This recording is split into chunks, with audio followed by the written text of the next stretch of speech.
할렐루야. 2025년 3월 4일 화요일 아침입니다. 지난 밤도 잘 주무셨나요? 성도들을 찾아가는 말씀 하루에 한 장 새벽 말씀은 오늘 창세기 35장입니다. 창세기 35장 복받는 합당한 자리로 올라가라. 뉴욕에서 목회할 때 미네와스카 스테이트 파크에 있는 산에 올라가 그 정상에 있는 레이크를 보곤 했습니다. 계절에 따라 변화하는 이 풍경을 즐기기도 하고 교인들과 함께 사과를 따거나 단풍을 보러 가기도 했죠. 그러고 보니까 미네소타에는 산이 있지는 않은 것 같습니다. 우리는 흔히 이곳은 평지다라고 말하곤 하죠. 그렇다고 산이 있다고 해도 일부러 산을 오르지는 않을 것 같아요. 요즘은 한국에 있을 때도 동네 산을 오르기도 하고 부목 생활을 할 때 하루의 일과를 마치고 저녁 늦게 아내와 함께 뒷산 둘레길을 따라 정상에 올라가면 불빛으로 가득 찬 이 멋진 서울 야경을 보곤 했죠. 정신없는 거리와 빽빽한 아파트 단지의 모습이 아닌 처음에는 힘들었지만 정상에 오르면 서울 야경이 한눈에 보이는 경치는 나름 멋있었습니다. 서울에서 얻을 수 있는 나름의 위로였죠. 산 아래에서는 보이지 않던 광경이 한눈에 들어오고 탁 트인 하늘과 나름 시원한 밤 공기가 제 마음을 시원하게 했습니다. 정상에 오르기 전에 포기하고 싶은 순간도 있었지만 올라가야만 볼 수 있는 것들이 있었습니다. 신앙생활도 마찬가지죠. 하나님이 우리를 부르시는 자리 바로 베델로 올라가야만 경험할 수 있는 축복이 있습니다. 오늘 본문에서는 하나님은 야곱에게 베델로 올라가라고 명령하십니다. 이것은 단순한 이동이 아니라 하나님과의 관계를 회복하는 중요한 과정이었죠. 우리도 우리의 신앙생활 여정 속에서 베델로 올라가라는 하나님의 음성을 듣지는 않으시나요? 부르시는 하나님께서 여러분들에게 어떤 결단을 요구하시나요? 우리 역시 신앙의 여정에서 하나님께서 부르시는 자리로 나아가야 할 줄로 믿습니다.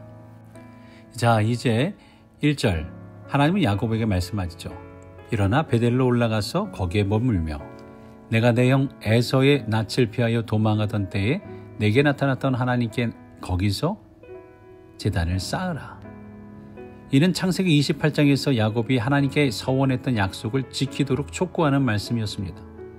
창세기 28장 20절 이후에 나와 함께 계셔서 내가 가는 이 길에서 나를 지키시고 입히시고 먹이시고 다시 아버지 집으로 돌아오게 하시면 여호와께서 나의 하나님 되시고 세운 이 돌이 하나님의 집이 될 것이고 내가 11조도 하겠다라는 이 서원이었죠. 하지만 야곱은 서원을 잊고 세겜에 정착하려고 했습니다. 그런데 그곳에서 딸 디나의 사건으로 인해 큰 위기에 처하게 되죠. 결국 하나님께서는 직접적으로 야곱에게 베델로 올라가라고 명령을 하십니다. 사실 창세기 34장 지난주 금요일 그리스도인의 복수에 대한 말씀을 이 목사님께서 해주셨는데요. 그 창세기 34장에 보면 야곱은 세겜에서 큰 위기에 처했죠. 딸 디나의 사건으로 인해 그의 가족은 주변 민족들의 공격을 받을 위험에 놓였습니다. 이때 하나님께서는 야곱에게 나타나 베델로 올라가라 라고 명령하시죠. 이는 단순한 피난처를 제공하는 것이 아니라 야곱이 하나님께 서원했던 것을 이루도록 하기 위해서 베델로 올라가라고 하셨던 것입니다. 지난주 모세의 귀한 이야기, 주일 말씀 기억나시나요?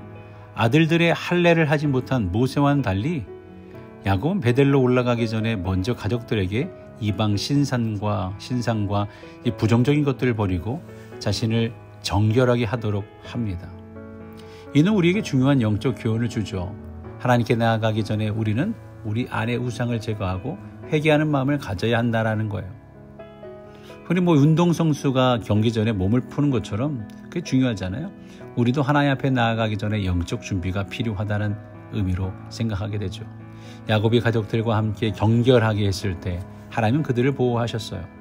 우리도 하나님의 보호하심과 인도하심을 경험하려면 먼저 하나님 앞에서 우리의 마음과 삶을 깨끗이 해야 합니다. 이렇게 야곱은 베델에 도착하여 제단을 쌓고 그곳을 엘바엘이라고 부릅니다. 베델이 하나님의 집이라는 뜻이니까 엘베델은 베델, 하나님의 집의 하나님이라는 뜻이죠. 이것은 하나님께 초점을 맞춘 이름입니다. 장소가 아니라 오로지 하나님께로 향하고 있음을 보여주죠. 이것은 야곱의 관심사가 예전과는 달라졌음을 보여줍니다. 이런 야곱의 모습은 비록 더디고 느리기는 하지만 야곱이 이런저런 일들을 경험하면서 하나님이 원하시는 모습으로 서서히 변화되고 있음을 말해주고 있습니다. 이처럼 우리의 신앙도 점진적으로 성장해 가야 합니다. 변화가 갑자기 일어나지는 않습니다. 물이 끓기까지, 변화가 일어나기까지, 이 100도에 이르기까지 점차적으로 온다가 올라가야 하죠.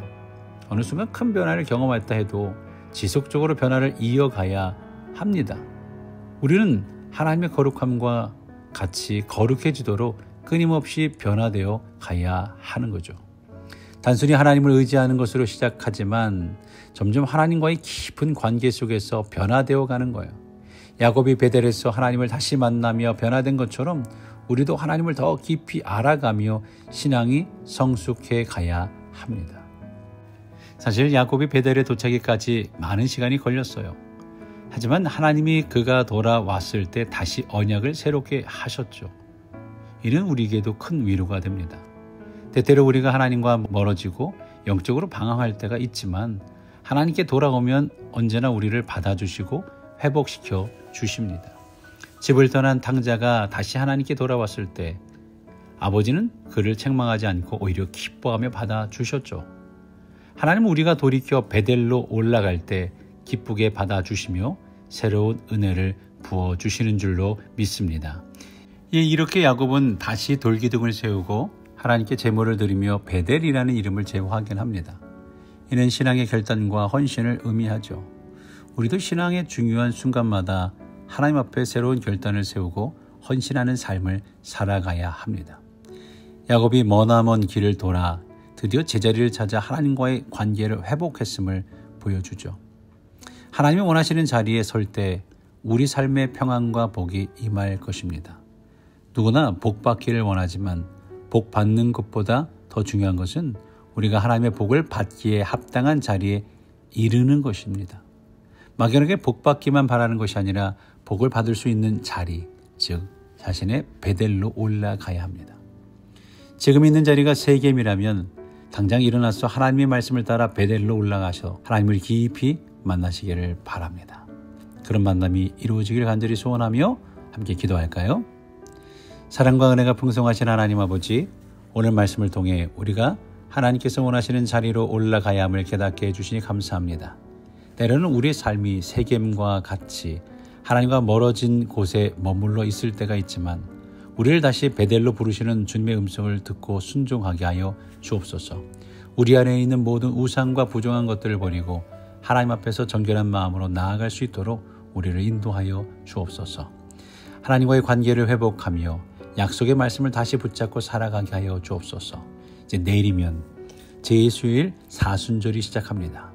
정말 우리의 우상, 부정적인 것, 거짓된 것을 하나님께 내려놓고 더 주님께 나아가는 베델로 오르라 하시는 말씀을 따라 나아가며 우리의 신앙을 더 깊이 하고 하나님과 더 가까워지는 그런 시간이 되게 인도하여 주옵소서. 그럴 때 날마다 주님의 축복을 경험할 수 있는 줄 믿사오니 그 경험 속에 더 새로움을 경험하는 우리 모두 되게 이끌어 주시옵소서. 감사하며 예수님의 이름으로 기도합니다. 아멘.